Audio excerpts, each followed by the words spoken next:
oficial de turismo, soy de aquí de Cuacos. Entonces, aunque hago visitas guiadas por muchísimos sitios, pues donde más me gusta hacerlas siempre es en todas las columnas que se ven allí, incluso, bueno, las que no se ven ahora mismo con la carpa, pero que están en la casa, creo que es de Cipri, no sé si me podéis corregir, con capiteles, incluso. Todas esas columnas proceden del monasterio de Yuste. No sé si sabéis que el monasterio sufrió la presencia de los franceses, de nuestros amigos los franceses, que lo quemaron todo el monasterio quedó completamente destruido y después, con las desamortizaciones, pues todos los bienes del monasterio de Yuste desaparecieron de allí. Algunos fueron comprados, otros fueron simplemente expoliados. Y los vecinos de Cuacos, que yo siempre lo digo con mucho orgullo, pues vieron ahí una oportunidad estupenda de sustituir sus antiguas columnas de madera, que aunque estuviese muy bien cortada y fuese de castaño y de una madera estupenda, podían quemarse, podían tener termitas, etcétera, etcétera. Entonces, ya en el siglo XVIII, la sustituyen por todas esas columnas de granito, mucho más resistentes y mucho más bonito. Aparte de la portada, hecha con dovelas de galería y abierta en medio punto, el templete neogótico que alberga esas campanas que nos dan esa banda sonora al pueblo cada cuarto, cada y media, cada menos cuarto y a las del punto. Desde ya en el siglo XIV se utilizará esta plaza como lugar de reunión. Las casas son posteriores, de los siglos XV y XVI, pero la plaza como centro de reunión comienza a utilizarse en el siglo XIV. En toda la comarca de la Vera, prácticamente los pueblos están protegidos de alguna manera por la sierra que tenemos detrás, que es una estribación de la Sierra de Gredos, que a la que nosotros conocemos como la Sierra de Tormento. Y por debajo tenemos toda la vega del Tietar, todo el río Tietar. Todas esas gargantas que están continuamente corriendo el agua, entre otras cosas porque cuando se deshace la nieve, ya llevaste este otoño y este invierno varias veces, se va deshaciendo la nieve y eso lo que hace es que todas esas gargantas vayan a parar al río Tietar y pasen entre todos nuestros pueblos. Hay en total 47 gargantas en las que en verano nos encanta bañarnos y en las que si alguno no ha estado, le invitamos a que venga a bañarse, que es un agua estupenda, te quita todos los males. Esta casa que tenemos justo aquí detrás se construyó en el siglo XVI y la construyó una familia noble muy importante que se llama la familia de los Carvajal.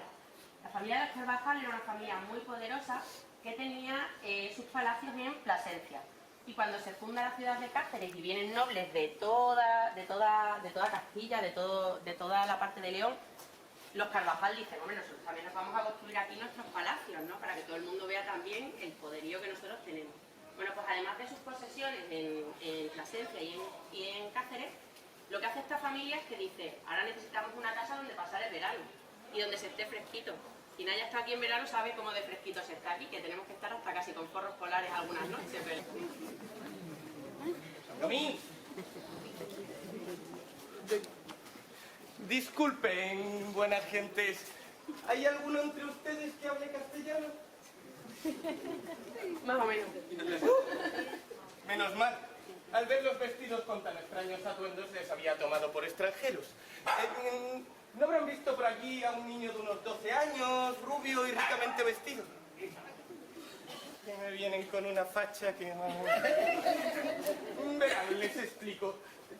Yo me llamo Fray Gilberto, soy uno de los monjes que habita en Yuste junto al emperador, y el niño por el que les pregunto se trata de don Jeromín, el hijo natural del emperador, que resulta que desde que ha venido aquí a vivir cerca de su padre, echa mucho de menos a doña Magdalena, su madre adoptiva, la cual lo crió como su propio hijo y a la que considera como su verdadera madre. El caso es que para aliviarle un poco la añoranza, pues yo le propuse salir del monasterio y enseñarle la comarca.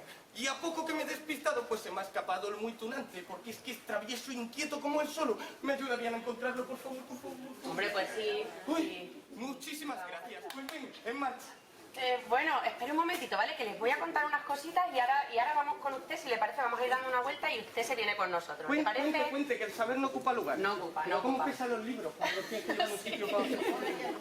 Bueno, pues como os decía, se construye en esta casa para pasar los veranos. Entonces se trata de una de las casas posiblemente pues de mayores dimensiones y más bonitas de la población.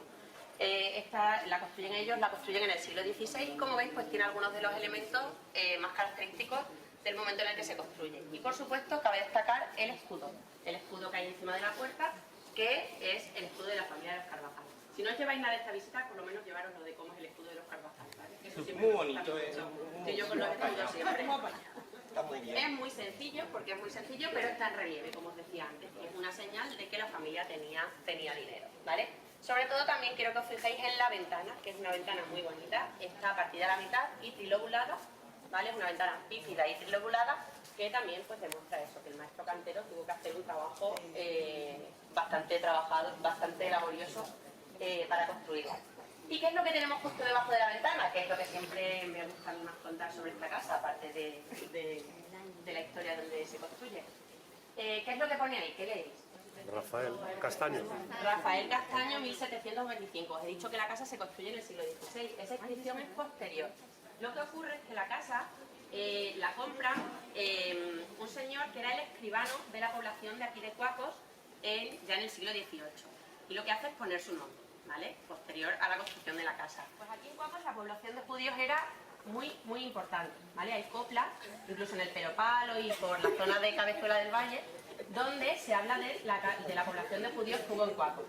No quiero que se me olvide deciros ahora cuando paséis, si queréis os acercáis, tenéis aquí un poquito el granito desgastado y es porque los judíos cuando salían de casa hacían aquí una señal, un poco como para bendecir, como para santiguarse antes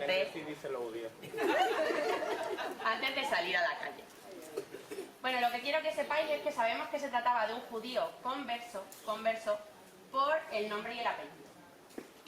Los judíos lo que tuvieron que hacer para un poco saltarse el yugo de los cristianos, de los reyes cristianos, pues, entre otras cosas, cambiarse el nombre, ¿vale? Se tuvieron que cambiar el nombre y crear apellidos. Lo que tuvieron que hacer, ellos tenían sus nombres y sus apellidos de origen judío, y lo que hacen es coger nombres muy normales, como en este caso es Rafael, que era un nombre muy normal. Lo que tienen que hacer básicamente. Y claro, los apellidos se los tienen que inventar, tienen que crear un apellido. Aquí en la zona de la Vera normalmente era de rollos. Si miráis al suelo, aquí está hecho recientemente, pero están los rollos de la garganta, ¿vale? Bueno, pues con eso se hacía el fago, se iba a la garganta, se cogía el rollo y con eso se ponía al suelo. Unas escaleritas, por la parte de atrás las cuadras, por supuesto, los animales dormían prácticamente dentro de las casas, ¿vale? Porque en la primera planta se situaban las habitaciones y al tener los animales en la planta baja, eso daba el calorcito para que las primeras plantas, que eran donde estaban las habitaciones, estuviesen calentitas. Por supuesto, nada de calefacción y nada de aire acondicionado, ¿vale? La calefacción eran los animales. Y ya en la última planta lo que se solía situar, que en algunos casos, si lo habéis visto, algunas casas tienen la planta de arriba, que no es una planta realmente, que piensas, no te puedes poner ni de pie, eran muy bajitas. Era porque se utilizaba realmente como una despensa, ¿vale? Ahí era donde se almacenaban los alimentos para que te durasen todo el año, si era posible. Si tienes castañas, pues las secas y luego son castañas filongas y te duran todo el año. Además, alimentos que eran muy ricos en proteínas y que daban mucha fuerza, sobre todo para los pastores y la gente que se tenía que ir al campo. Toda esta calle que estamos recorriendo, todas las casas que tenemos a este lado tienen su puerta hacia la parte de detrás y todas las casas que tenemos en ese lado tienen su puerta hacia la parte